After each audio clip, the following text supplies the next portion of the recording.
మా గ్రూప్ 1 అనాథలుగా మిగిలినారు. వాళ్ళ గురించి ఎంత మొత్తుకున్నా ఎంత మాట్లాడినా చీమ గుట్టినట్టు కూడా ఎవరికి లేదు.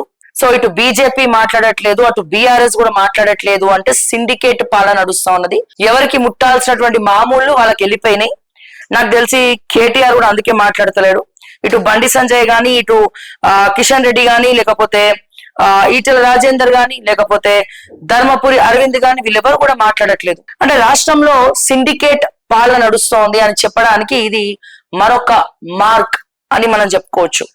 ఈ రోజున ఇన్ని పార్టీలు ఉండి, తెలంగాణలో 3 పార్టీలు ఉండి, ఒకటి కాంగ్రెస్ అధికార పార్టీ మోసం చేసింది కాబట్టి, అధికార పార్టీ దెబ్బతీసింది కాబట్టి, మందు రాయాల్సినటువంటి మందు పోయాల్సినటువంటి ప్రతిపక్షాలు కిమ్మనకుండా గమ్మున కూర్చున్నాయి.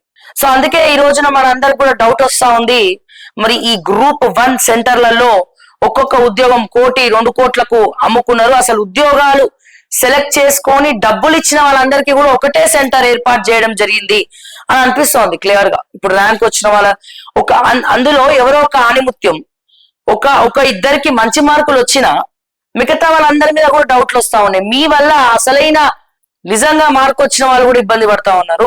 సో ఇది చాలా బాధ అనిపిస్తా ఉంది. నిజంగా ఏం చేయాలో అర్థం కానటువంటి పరిస్థితి. నిరాహార దీక్షలు చేయాలా, ధర్నాలు చేయాలా, రాస్తారోకోలు చేయాలా, మళ్ళా లాఠీలతో దెబ్బలు తినాలనా?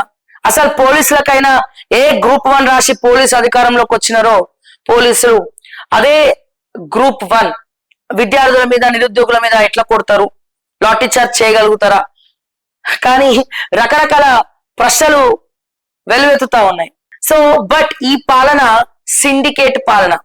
సో అందుకే బీఆర్ఎస్ ని, ఇటు బీజేపీని కూడా నమ్మే ప్రసక్తి లేదు. కాంగ్రెస్ అంటే బొక్కబోర్లో పడ్డది.